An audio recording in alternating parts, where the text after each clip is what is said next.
kalipay, mao kini ang ato ang ikapasalamat tungod kay ang gininhawa o ang grasya sa matag adlaw nga iyahang gipasinati nganhi kanato. Uban kanako karon si Pastor Jonathan Cariras, the host pastor sa One Way Outreach, Laak, Imelda Davao de Oro, and usab ako nga inyong pastor nining lugar or diri sa Dakbayan sa Tagum International One Way Outreach, Golden Palace Hotel. And kita magahisgot o magapamalandong kita sa pulong sa Ginoo nga iyahang ihatod nganhi kanato o maghatod kini sa kinabuhi, maghatod kini nganhi kanatong tanan sa maayo nga luyo sa mga hagit sa kinabuhi. Ang Dios nagpabilin nga maayo nganhi kanatong tanan o maayong adlaw kanato o ato ang pamalandungan ang pulong sa Ginoo para kanatong tanan. Pastor Jonathan, mayong hapon natong tanan. So salamat sa kahigayunan nga gihatag sa Ginoo kanato nga makapadayon ta sa pagpamalandong sa pulong sa Ginoo. So opportunity natong tanan nga taliwala sa kabisi sa dagan sa ato ang panahon, pero ang ato ang panggobyerno nagihapoy panahon or pamaagi aron ang matagos sa kanato makabati sa pulong sa Ginoo. Amen. So ang pulong sa Ginoo nga ako ang pagadalon karon is makita sa libro sa Daniel chapter 3, and then ato ang pagabasahon ang verse 15 sa book of Daniel chapter 3. Ingon ang pulong sa Ginoo, "Now, when you hear the sound of the horn, flute, zither, lyre, harps, pipes, and all kind of music, if you are ready to fall down and worship the image I have made, very good. But if you do not worship it, you will be thrown immediately into a blazing furnace. Then what God will be able to rescue you from my hand?" Ang Dios padayon magapanalangin sa mga pulong ug ingon man kanato karon sa pagpatalinghog sa pulong sa Ginoo.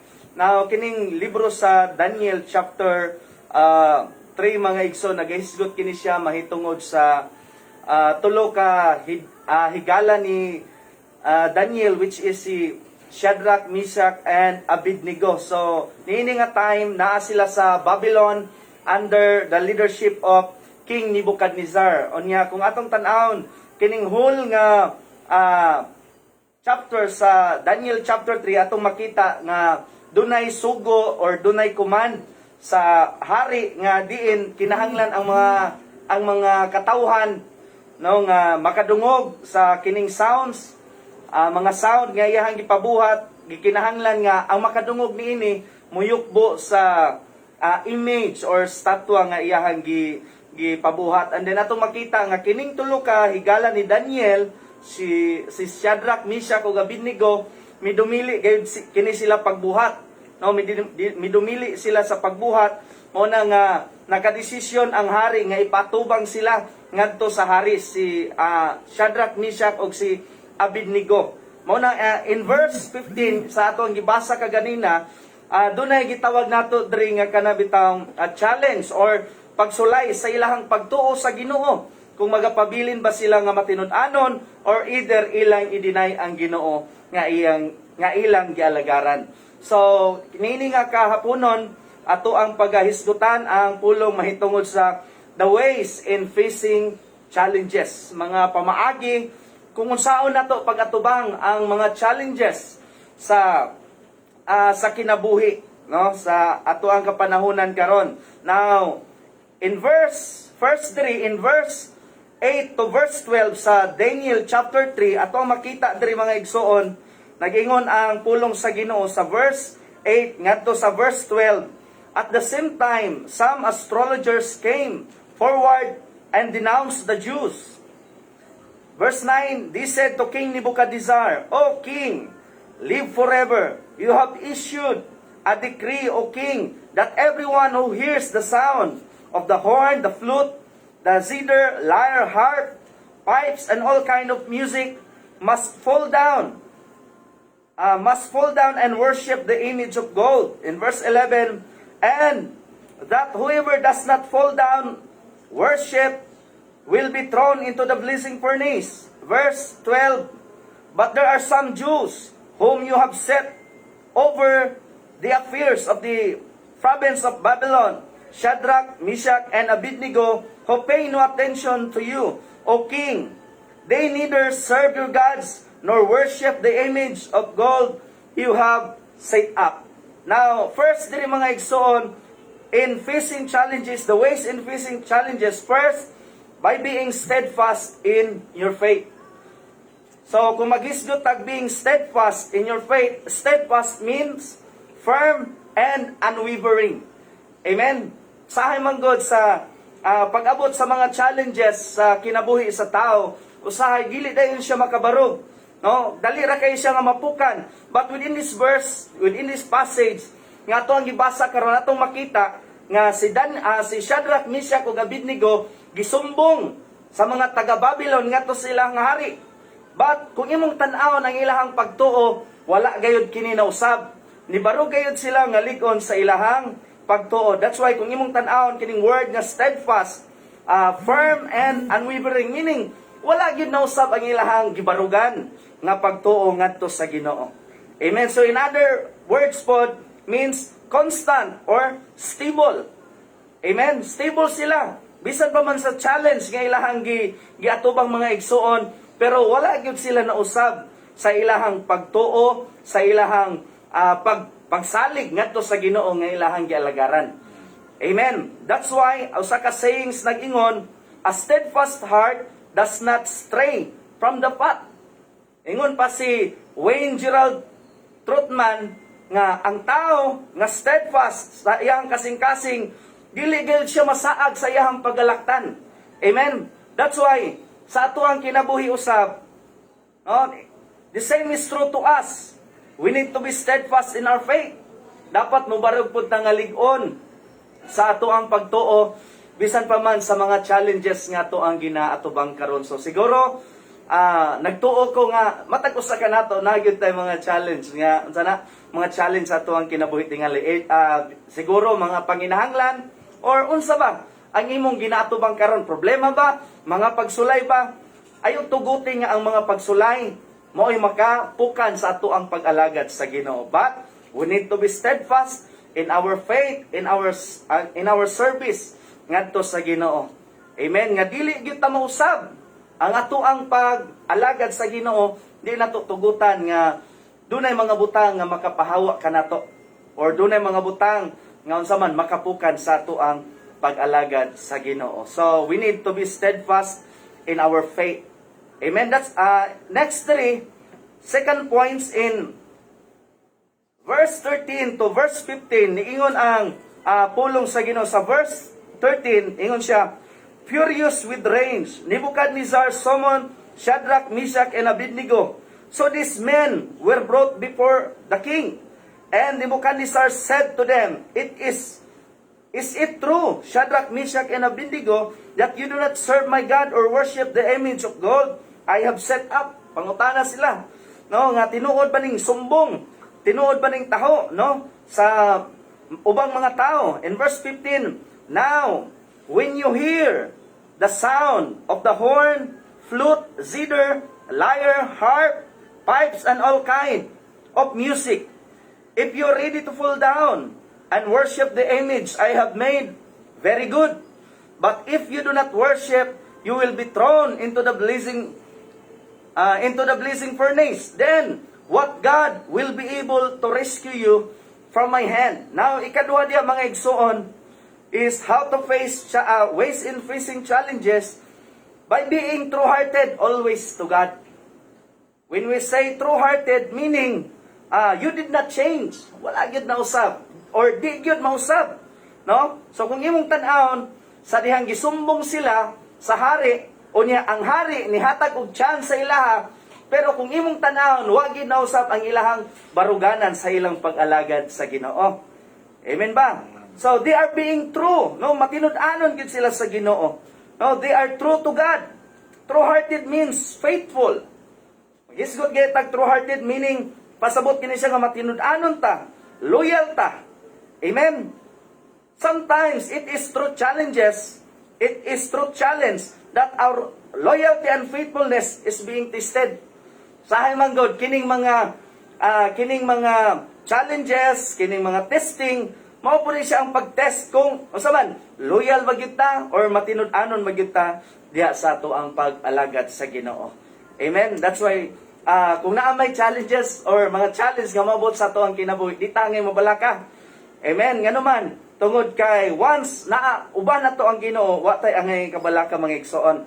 Amen. That's why usa ka sayings nagingon, loyalty is not about who act true to you to your face. It's about who remain true behind your back. Amen. Meaning, kung loyal ta diha sa ato ang pag-alagad sa Ginoo, amen. Naa man ta sa simbahan or wala or asa ta nga dapit maabot, magpabilin ka nga loyal ngadto sa Ginoo. Amen. So niini nga time ang mga katao, ang kining mga higala ni Daniel dito sila sa Babylon. And then sa modern day karon, mo na siya ang lugar sa Turkey. No, mo na siya ang lugar sa Turkey. But bisan pa man nga naabot sila dito nga lugar, wala gyud nila gikambyo ang ilahang pagtuo, wala gyud niya gikambyo ang ilang pag-alagad sa Ginoo. Bisan pa man sa mga challenge nga ilahang nga ilahang nasugatan. Amen. So kung imong tan-awon diya, gitagaan mo gud sila og chance. Amen. Pero once gani usahay tagaan ta og chance, murag i-grab na tong opportunity ba? Usahay mo deny ta, pero tungod kay isa na lang kahigayon, pag di gahapon ka mo ni ang mahitabo sa imo ha. Pero bisan pa man gitagaan sila og chance, ingon si King Nebuchadnezzar nga kung mubawdan mo maayo, pero kung dili kinsa ka ang ginuuha ang makaluwas kaninyo gikan sa ako ang mga kamot. Mo na ang giingon ni King Nebuchadnezzar. But kung imong tan-awon nga mga katawhan sa Ginoo, nagpabilin sila nga true-hearted, loyal and faithful sa Ginoo. So the same is true sa ato sa may mga challenges na to, pabilin ta nga matinud-anon, pabilin ta nga loyal sa ato ang pagtuo, sa ato ang pag-alagad, sa ato ang buhi nga Dios. Amen.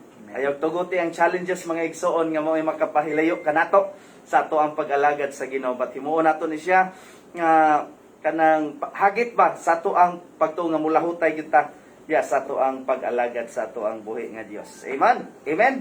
So, let us remain faithful, loyal, true-hearted to God even we face different challenges. Hallelujah. Amen. And then, third points diri mga igsoon is found in verse 16 to verse 17. Ingon ang pulong sa Ginoo. Shadrach, Meshach, and Abednego replied to the king, "Oh, Nebuchadnezzar, we do not need to defend ourselves before you in this matter. If we are thrown into the blazing furnace, the God we serve is able to save us from it. If he will he will rescue us from your hand, O king." So, ikatulod din ng mga igsoon, ways in facing challenges by knowing what God can do.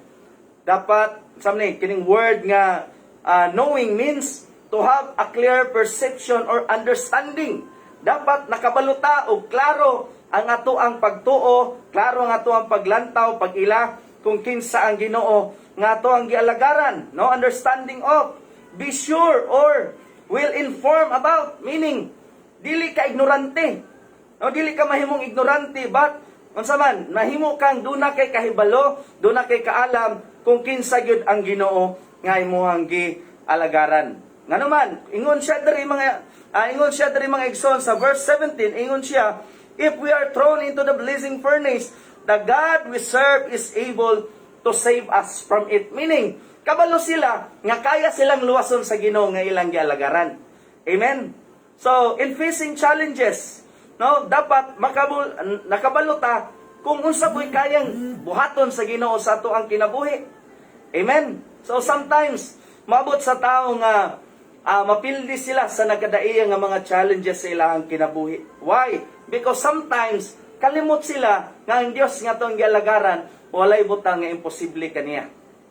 Kaya tang tabangan sa Ginoo sa bisan unsa man nga mga pagsulay or challenges nga ato ang ginatubang sa ato ang kinabuhi karon. So, kung imong i-compare tingali ang ilahang challenge nga niabot sa ilang kinabuhi compare sa to, mas grabe gyud tingali to ilahan, no? Ano, limang ka nang itambog na ka dito sa nagdilaab nga hudno. Pero kung imong tan-awon bisan pa man ni ana, wala gid sila mibiya kundili ilahang gamit ang ilahang pagtuo diha sa ato ang buhi nga Dios. Amen ba? So, mao bitaw nang dunay usa ka sayings ba naingon siya, the sky is the limit. They say, ingon siya nga ambot lang nakabalo na nakadungog na ba mo ani nga sayings pod nga ni kining gitawag na to nga the sky is the limit. They say, maybe for them. Ingon po to sa siguro sa ilaha but not for me. Oh, sky is the limit sa ilaha pero ingon siya but not for me. Why? Because ingon siya, my God is limitless. Ang ato ang Ginoo is limitless. Kaya niya mubuhat, kaya niya sulbaron ang mga challenges sa ato ang kinabuhi kung magpabilin lang ta nga matinud-anon sa ato ang pag-alagad sa Ginoo. Amen. Amen. So my God is limitless. Now, ang question ani karon is mo ba pud ang imong pagtuo sa Ginoo? Ang Ginoo nga ato ang gilagaran walay dili kaya nga walay walay imposible sa Ginoo. Amen. Ingon bitaw sa gospel nga alang sa tao imposible pero sa Ginoo posible. Amen. Why? The God that we serve is a great God. Gamhanan ng Dios nga ato ang gialagaran. Amen. So, know your God and His ability and you will win in every challenges. Dapat unsa man nakabaluta, nakailata unsay abilidad sa Ginoo. Ingon sila, kaya silang luwason sa Ginoo gikan sa kamot sa mga sa hari. Amen. So ikaw pod og ako mga igsoon, kaya pod tang luwason sa Ginoo whatever situation na ata karon. Amen. Amen. Even pa man ining mao nga pandemic karon, kaya ta luwason sa Ginoo. Amen. Kaya ta providean sa Ginoo. Amen. Amen. Bisan pa man ang ubang tao moingon tingali nga nagkalisod na, walay lisod diya sa Ginoo. Basta magpabilin lang ta sa atong pagtuo sa ato ang buhi nga Dios. Amen? Amen. And then last point diri mga igsoon is found in verse 18. Ingon ang pulong sa verse 18, but even if he does not, we want you to know, O King, that we will not serve your gods or worship the image of gold you have set up. Last diri mga igsoon, in verse 18, by being faithful to your commitment. So, commitment, sa ba ning commitment para sa inyo ha? So, commitment kanang imong panaad sa Ginoo karon unya pagkahuman, imuha nang kalimtan pagkaunya or pagkaugma. So, ingon ana ba ang commitment? So, ang commitment mga igsoon, unsa man, usa ka na siya ka pagpakigsaad nga bisag unsay mahitabo, magpabilin gyud ka sa imong pag-alagad sa Ginoo. Magpabilin gyud ka sa imong pagtuo sa Ginoo. So within this verse 18, sa verse 17 imong makita nga ingon sila nga kanang kayang luwason sa Ginoo. Pero ang commitment nila nga bisan pag dili miluwason sa Ginoo, dili gihapon ni mubiya sa ilang pagtuo pag-alagad sa Ginoo. Amen. So, ang pangutana nako, ingon ana ba pud ang ato ang kinabuhi? Ingon ana ba pud ingon ana nga commitment nga Lord, providean man minimo o dili mga lagad gihapon mi sa imuha. Or unsa bay mga butang nga ato ang gipangandoy nga gusto nato abot sa ato ang kinabuhi. Mga desire nato sa ato ang kinabuhi. Amen. Pero when we talk about challenges, mga igsoon, usahay ang challenge mao'y makapausab sa usa ka tawo. Amen. Nga karon maayo pa kay siya pero sa dihang niabot na ang grabe nga pagsulay siyang kinabuhi, nausab na. Nalimtan na niyang iyang commitment nga mga lagad siya sa Ginoo bisag unsa pay moabot sa iyang kinabuhi. Amen. So, these people kining imong tan-aw ni si Shadrach, Meshach and Abednego, these people are being committed to serve and rely the Lord, no? Committed yun sila nga moalagad o musalig yun sa Ginoo. And when they face the challenge, they remain faithful to God. Pabilin gyud sila nga unsa man nagmatinod-anon sa ilahang pag-alagad sa Ginoo. That's why usa ka sayings nag-ingon nga kung gusto ka og unsa man kanang gitawag nato nga daghang mahitabo sa imong kinabuhi, unsa man ingon siya diri nga dapat faithful ka sa imong commitment. Commitment nimo sa Ginoo or unsa ba nga commitment ang naa ka. Pero ang importante is your commitment sa Ginoo. So be true to your commitment, no? Be true to your word. Dapat matinud-anon ta sabay ato ang gipamulong or sabay ato ang gipanaad sa Ginoo. Amen. Nga bisan pag unsa nga mga challenge moabot sa ato ang kinabuhi mga igsoon, di gyud ta mausab sa ato ang pag-alagad sa ato ang buhi nga Dios. Amen. Amen ba? Paminawon lang nato kanunay ang pulong sa Ginoo. Mabitaw nang nagyo sa kakanta ba nga kanang kung makadungog ko ani, kanang bitawng murag makapa-ignite gyud kay sa kuha ba? Murag makapadasig pud kay sa kuha. Kining song that nga ang iyang title is kanang bitawng Voice of Truth. Amen. Nga siguro ang pulong sa kalibutan karon lahi sa pulong sa Ginoo. Kaya ang pulong sa kalibutan karon murag lisod or unsa ba kanang murag luoy na kaayo, pero ang pulong sa Ginoo wala nagsaad sa to nga mahimo tang luoy. Amen. No, kung dili ang pulong sa Ginoo, ingon ang usa ka kanta nga kanang but the voice of truth, ang sulti sa kalibutan lahi sa sulti sa pulong sa Ginoo. Amen. Ang saad sa kalibutan lahi sa saad sa Ginoo. Ang Dios nga tong gialagaran matinud-anon kay sa iyang pulong bisag unsa pay mga challenges nga mabot sa to ang kinabuhi. Amen. So, amen. So, as what we have heard now with the story of the friends of Daniel, nadungog na to ang storya o ang paghitabo bisan pa sa higala ni Daniel, which is Shadrach, Meshach, and Abednego in as what the book of Daniel chapter 3. And yet, as the story here, makita na to nga dili basta-basta ang ilahang naagian. Dili basta-basta ang ilahang sitwasyon, dili basta-basta ang ilahang panahon, o gani sa ilahang oras, sa ilahang kinabuhi. Even in the point of death, wa gyud sila nibuhi sa ilahang pag-ila diha sa Ginoo. Even though they were threatened to die, na-threat sa ilaha nga ilabay sa dungeon sa leon or ngadto jud sa hudno nga kalayo, but still, as what we have heard, there is that protection of the Lord nga naa sa ila. That is why when you read the book of Daniel, chapter 3, until chapter 3, verses 1 until verse 30, na ay upat nga butang po diri nga ato ang makita. Ako po ni siyang gibutangan og 4 piece. Dili tong 4 piece ha nga ato ang linyahan, but na ay 4P nga makita, upat ka P nga makita nato sa book of Daniel chapter 1. Chapter 3 verses 1 to 30. Una, in chapter 3 verses 1 to 9 is the problem. Muna ang problema kay King Nebuchadnezzar put that statue of gold, an image of gold to be worshipped aron nga simbahon sa tanan nga naa under sa iyahang panggamhanan. O dili na siya problema sa uban nga their alliances and loyalties for the king or to the king Nebuchadnezzar. But that is a big problem ngadto sa mga Hudiyo ngadtong ilahang panahon. It is because na ay nakaakibat nga balaod. If you will not worship when the lyre, the harp, or there is a sound, the trumpet will be blown, it should be that all people under the kingdom, under sa leadership ni King Nebuchadnezzar must bow down and worship the image.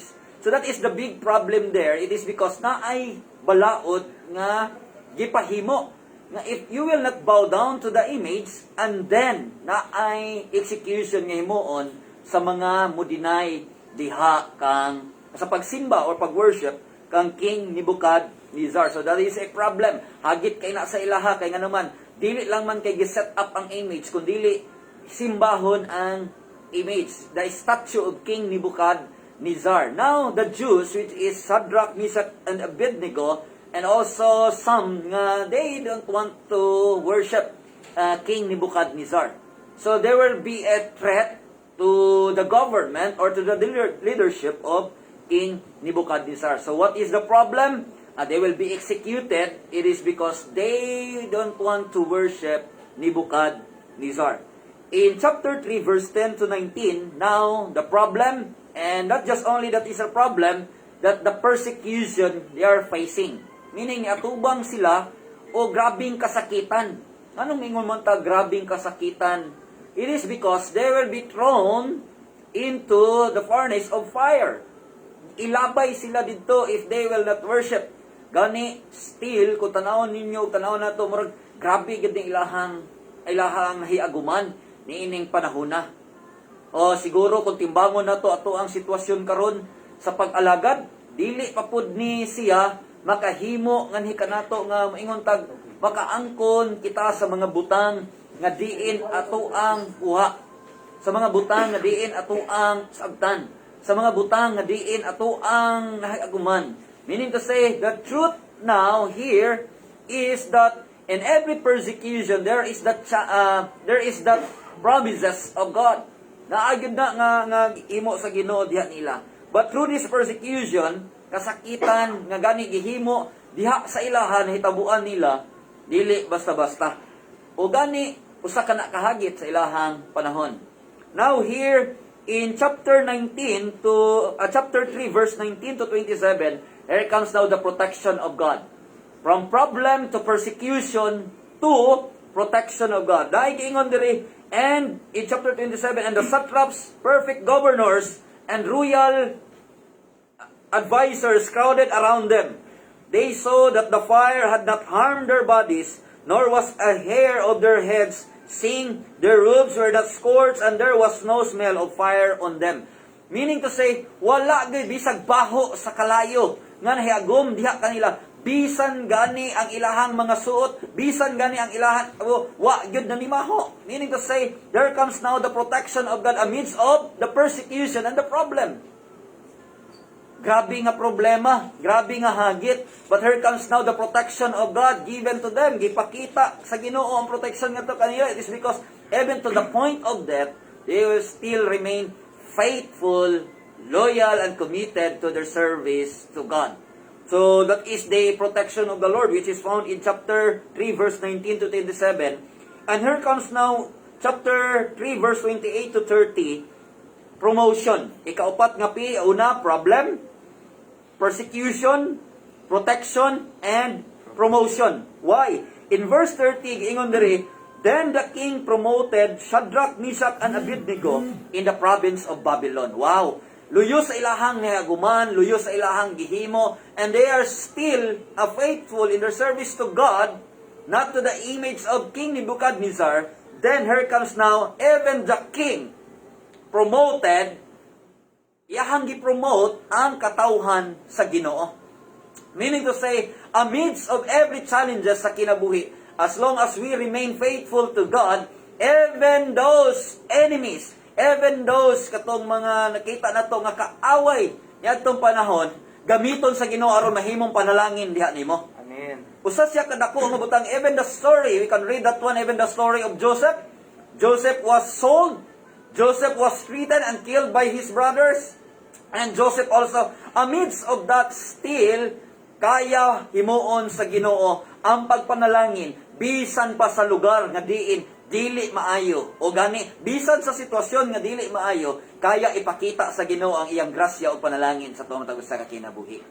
Though in facing these challenges in life, makaingon ta nga murag grabe naman ni atong kahimtang karon, this pandemic, we are facing this, that, o sa mga kalisod, but layo ra gyud kaayo siya sa kalisdanan. Niadtong mga tao sa Ginoo sa daan nga tugon og hangtod gani sa era sa Christianity.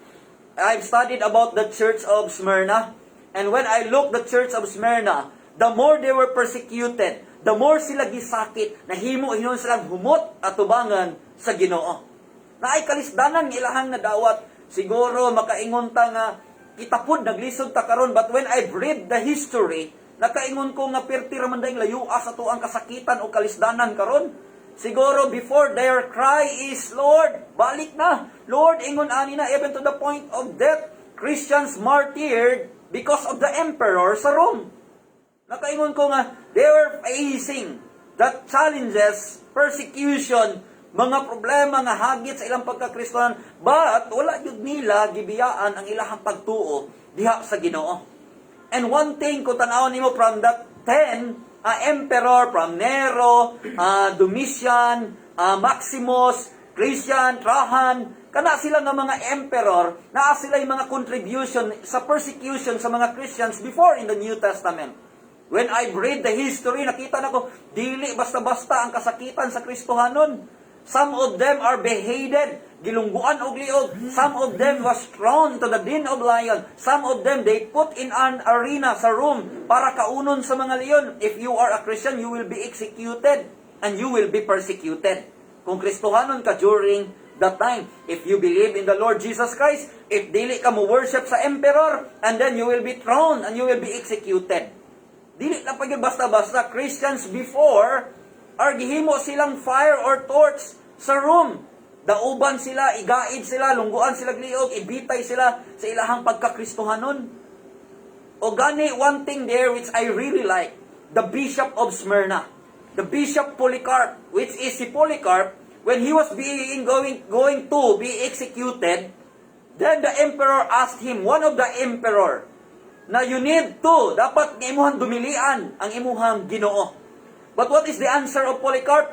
86 years nga nag-serve ko sa Ginoo. Never in my life nga ang Ginoo ni biya nganhi kanako.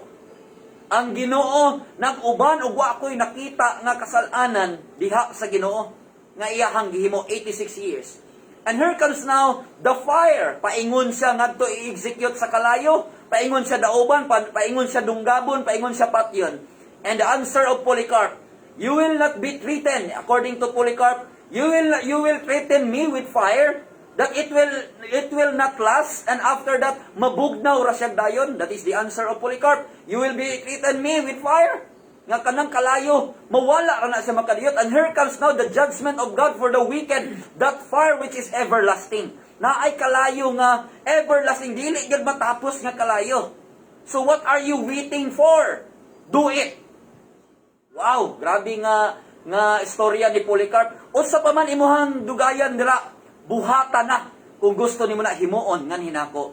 Look at now the challenges they are facing even in the history of the church and even the believers before. Shadrach, Meshach, Abednego entered the martyrdom of the believers until our time. And try to ponder, ang problema ba nato nga isa lang kakananan, wa tay gikaon? Ang bugas ba, panginahanglanon ba, yun ani, that we will question God? No.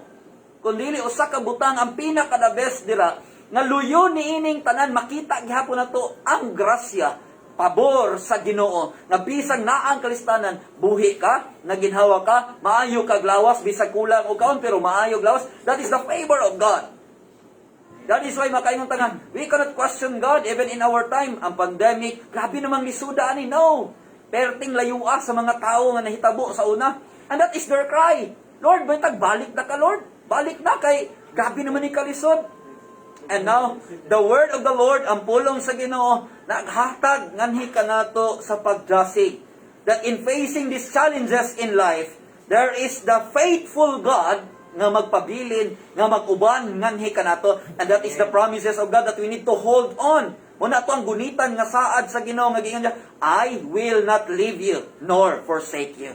Even this pandemic, muagi tatanan ani, walay exempted ani muagi ta, but here comes now the favor of God that I will be with you even in this pandemic time.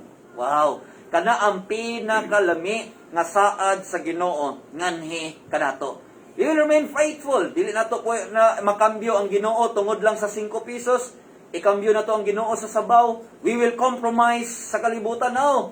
As long as we will remain faithful, we will survive in facing these challenges in life. Uban ang Ginoo nga ni sa to ang kinabuhi. That is why I've heard that one and I've read again the life of Polycarp and even those martyrs in the New Testament time after sa destruction sa temple.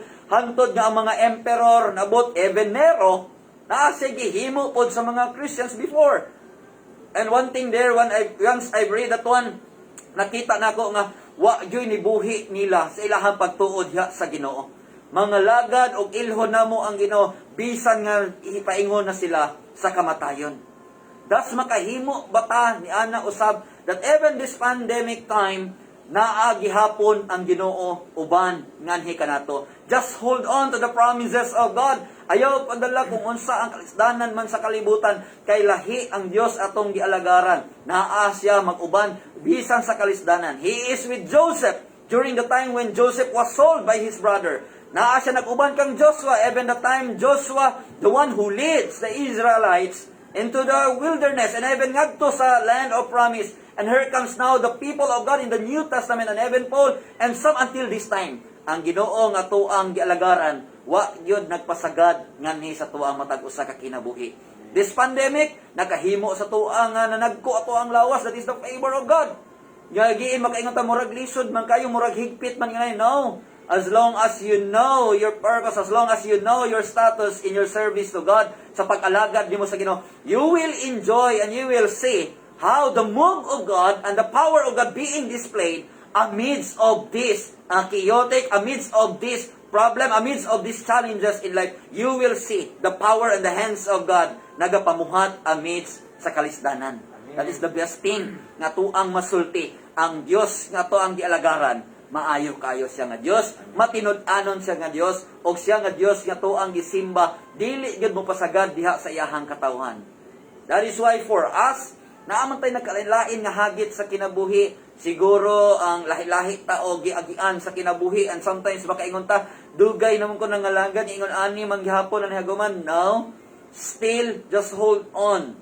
That even that word nga Lord, even sa muang kinabuhi, amua kang simbahon, leyon ni ining tanan. And yet, once I read that one, nakabasa bitaw ko na nga statement, nakaingon ko, wow, grabe nga commitment, bisan sa hagit sa kinabuhi, bisan pagpaingon na sa kamatayon, wa gyud nila buhii ang ilahang pag-ilah o pag-alagad sa Ginoo. Now, in facing these challenges in life, go to the Word and go also to the promises of God sa imuhang kinabuhi.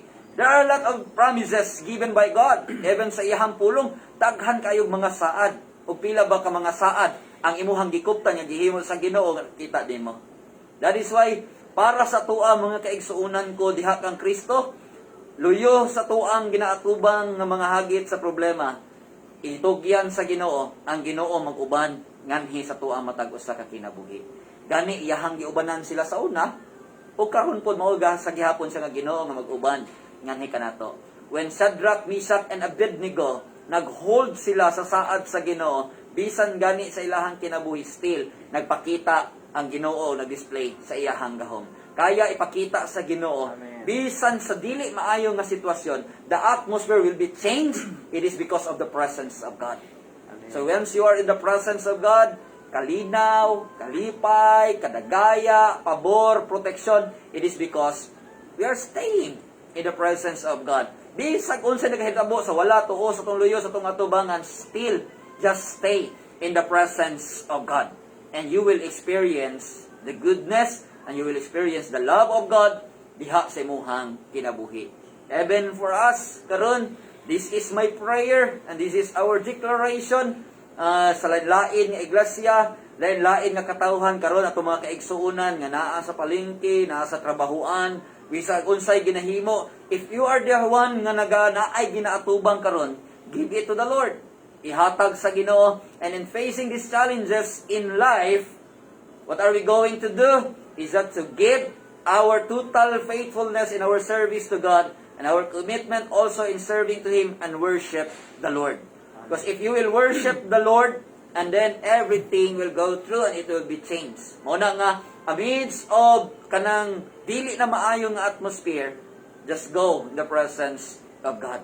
And easily, time, it will be changed because the presence of God was there.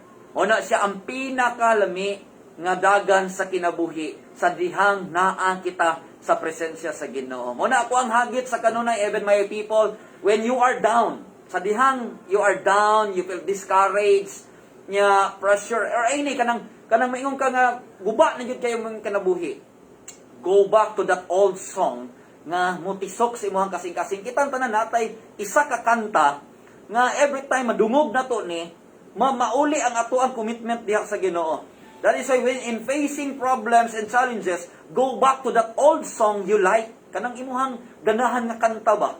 Kanang every time nga ikanta na, kalayuhan na po ang imong sulod nga, you will continue serving the Lord amidst of this problem, amidst of these challenges. Nga ini madungog di mo ni nga kanta, maulian ka. That is why every time that you are down, go to that old song you like and try to listen. And you will be refreshed again. Amen. Wala siya nga kitang tanan niini nga tapna, wala tay lain dalangpanan sa tuang kinabuhi kundili ang Dios nga tuang gialagaran. That is why church and also our listeners this afternoon, as what the word of the Lord, if He is faithful to Shadrach and Meshach and Abednego, He is faithful also in our time, in our season, bisan sa tuang panahon, faithful gihapon siya nga Ginoo. Og siya ang Dios nga walay pagkausap. Gikan sa una og hantod karon, kung siya provider sa una, even this time kung siya ang healer sa una, mao lang gihapon karon. Kung siya sa una naghatag protection, siya lang gihapon nga Dios og walay pagkausap nga Dios. Amen. Just as always, give time to God. Luyo sa imuhang kabisi unsa man imong ginahimo, hatagig panahon ang Ginoo. Kaya ang Ginoo magauban og magapanalangin sa tanang buhat sa tuang mga kamot. Mao kana ang handom, mao kana ang pulong nga ato ang gipaminawan o gani sa matag adlaw, ang pulong sa Ginoo magauban nganhi kanato. Bisag unsa imong himuon, you start the day with prayer and it will be blessed by God. It is because you have started the day with prayer, and then you go again in facing na kay mga desisyon himon, go in prayer. Og na kay mga butang nga himuon nga bugat kay, go in prayer and ask the Lord to bless and ask the Lord to be with you as always. And here comes now, you will see the ways of God in doing those, in facing those challenges in life. Pastor? Amen. So, salamat sa mga pulong nga to ang napatalinghugan karon. So, ang Diyos yun magapanalangin ka natong tanan. Ang pinaagi sa iyahang mga pulong karon. So, tanan nga nagapaminaw. So, shalom natong tanan. Amen. For all of us who have listened the word of the Lord, mga kaigsuuna na mo diri sa Tagum, Panabo City, Davao de Oro, Lahat, just continue serving the Lord and sa sab nga mga listener. And we will be thankful to the Lord also for this program headed by our Honorable Mayor Alan Lopez Rillion, nga nagapanalangin, nagauban in order that the Word of God mamantala, ang pulong sa Ginoo mawali, masulti, and as what the word also sa Tuan City Hall, God reigns over all. Muna nga ang Dios magauban og magapanalangin. If you want to have a Bible study and if you want to be prayed for free, gusto mo nga makapadayon sa pag-ampo may diha ninyo, and if you want to be visited for healing and prayer and Bible study, you can contact us from this number 0926-682-7791. 0926-682-7791. And you can contact us and we will pray for you. We will share the Word of God diha sa inyong kinabuhi, diha sa imuhang panimala. If you are the one who struggle, na kay ginaatubang nga problema, we will pray and the favor of God, and God will answer those needs imuhang gikinahanglan. Maayong hapon kanatong tanan, and maayo ang Dios magapanalangin, magauban sa tuang matag-satag sa kakinabuhi. Shalom to all of us.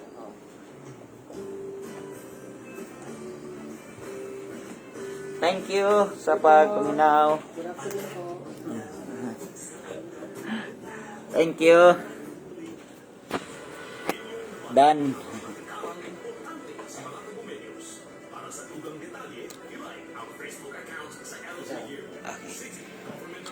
Thank you for listening.